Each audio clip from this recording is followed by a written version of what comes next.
Bismillahirrahmanirrahim. Assalamualaikum warahmatullahi wabarakatuh. Diharapkan semua anak murid cikgu sihat hendaknya. Baiklah, bersama dengan saya Cikgu Nazrim, pada hari ini kita akan meneruskan sesi pembelajaran kita Bahasa Melayu tahun 2 dengan tajuknya Elemen Tata Bahasa Kata Tanya. Adakah anda sudah bersedia? Jika sudah bersedia, mari kita teruskan. Baiklah, objektif pelajaran kita pada hari ini ialah yang pertama, murid dapat menyatakan 6 jenis kata tanya. Yang kedua, murid mengetahui 6 jenis kata tanya dan contoh penggunaannya.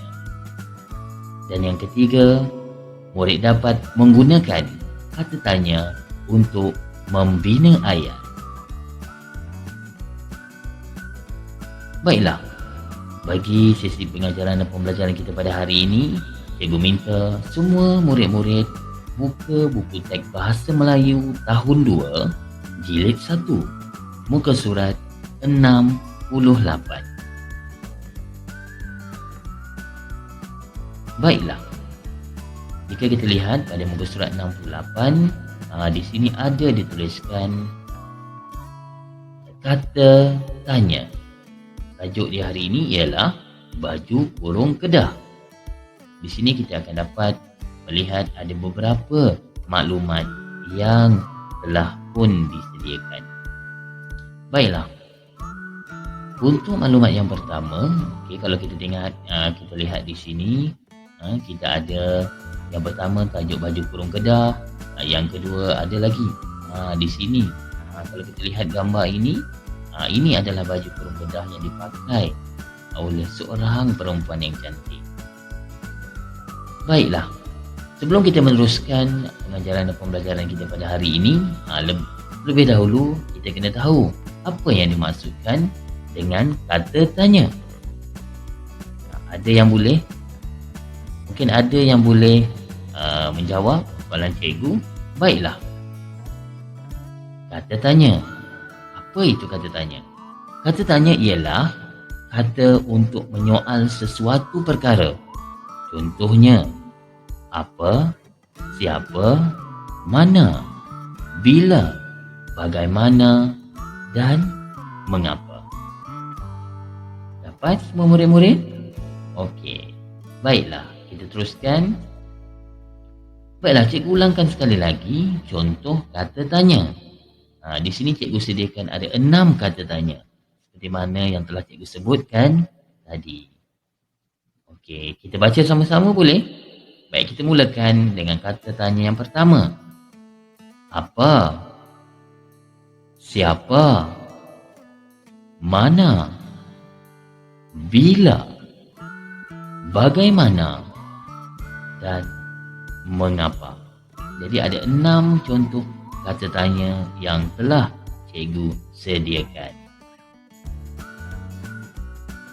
Baiklah, cuba kita lihat kepada maklumat yang pertama sekali yang berada di atas, masih lagi di muka surat 68. Okey, kita tengok kata tanya baju kurung kedah. Yang di atas dulu. Kita lihat yang di atas dahulu di sini. Okey, tajuknya ialah baju kurung kedah. Okey, di sebelah kiri kita di sini telah diberikan satu maklumat. Okey, dan di sebelah kanan ini adalah contoh ayat tanya yang juga telah disediakan untuk kita. Jadi, apa kata kalau mula-mula kita baca dahulu maklumat yang telah disediakan di sebelah kiri. Mari kita baca sama-sama.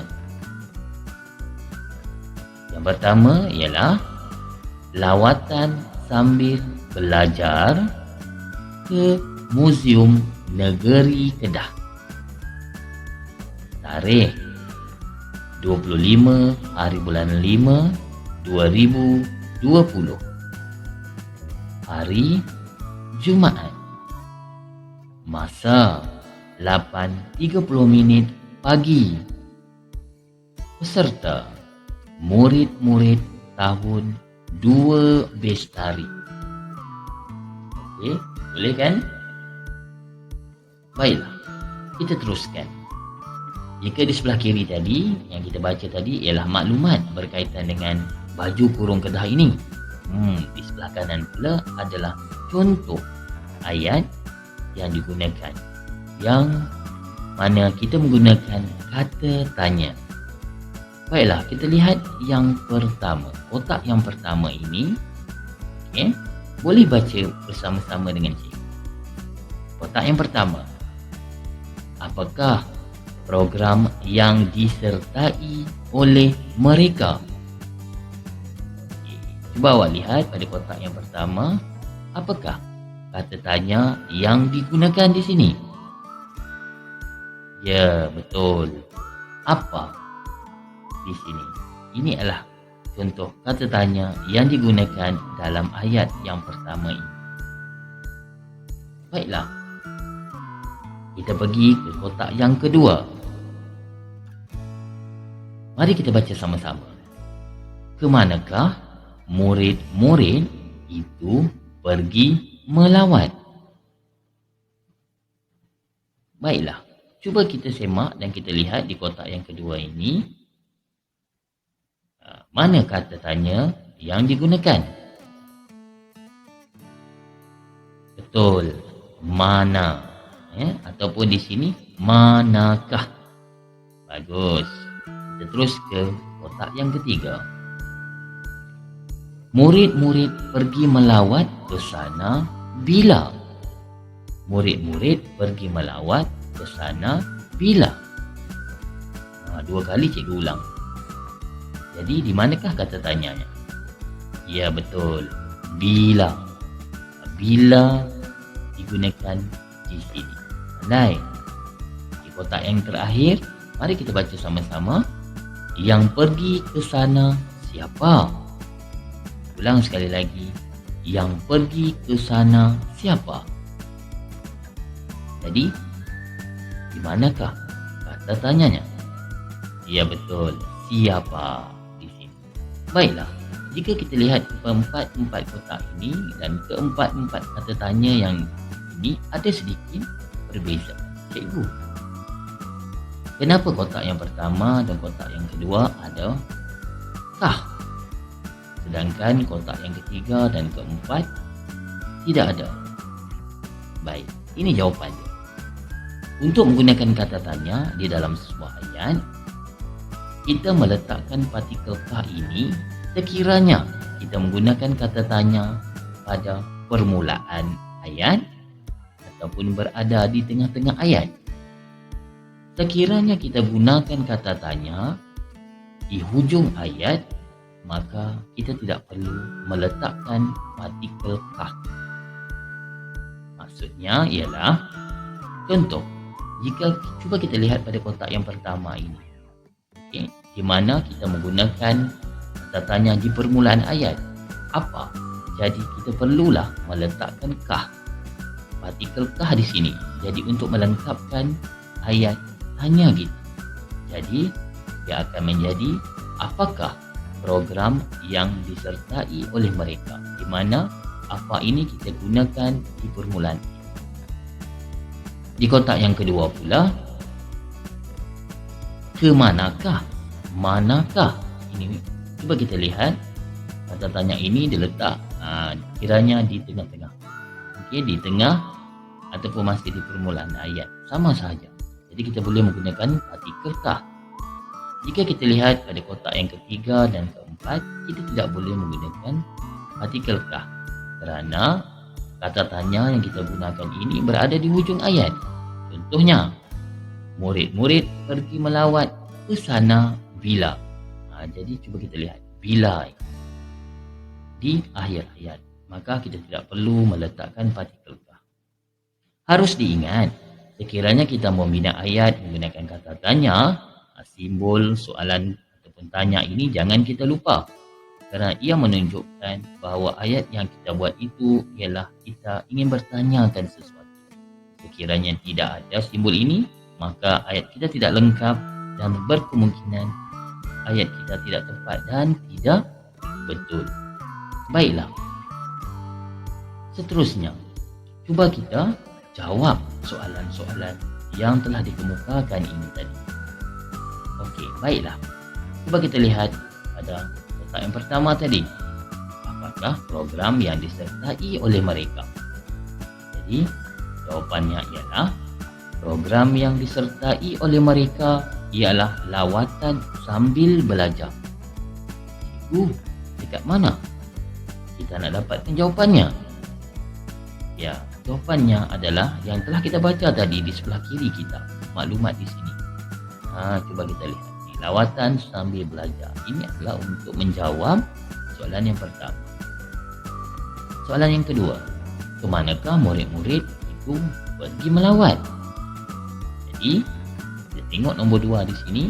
Jawapannya ialah murid-murid itu pergi melawat ke Muzium Negeri Kedah.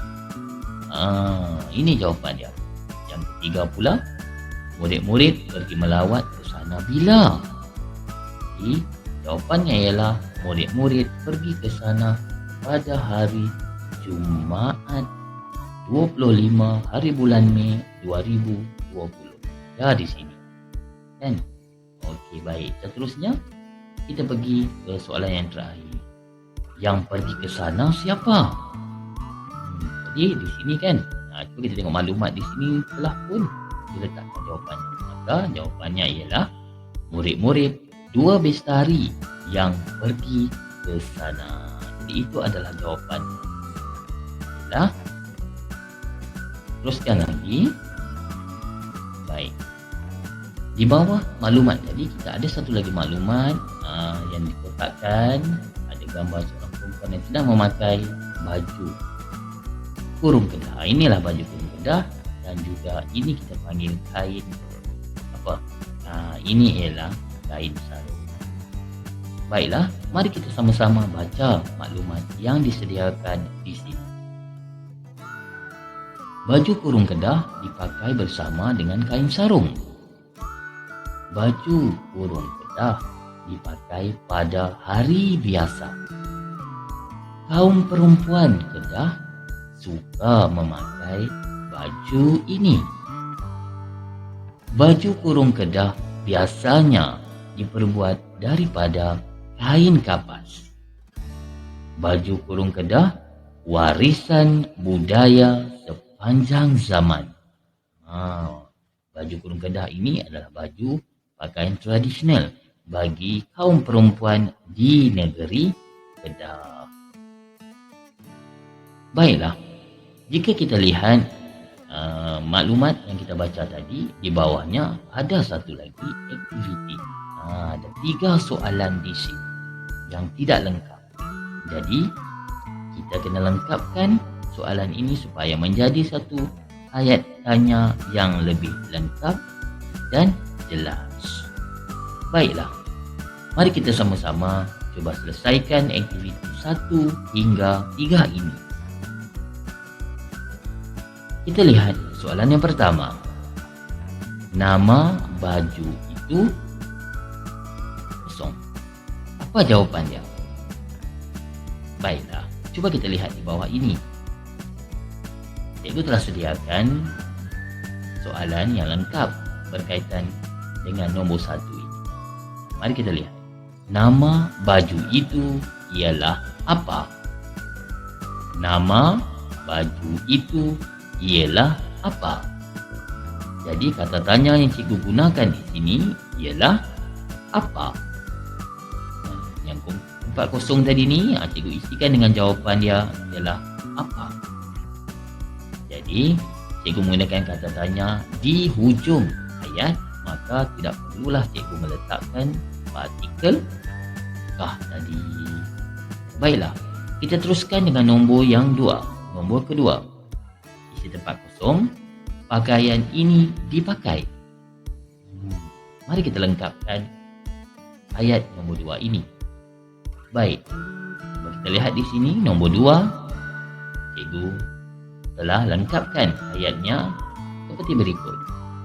Pada hari apakah pakaian ini dipakai? Pada hari apakah pakaian ini dipakai? Baiklah, cikgu masih lagi menggunakan kata tanya apa. Disebabkan penggunaannya cikgu letak di bahagian tengah ini, bukan di ujung, maka cikgu boleh menggunakan partikel kah di sini untuk melengkapkan ayat tanya cikgu.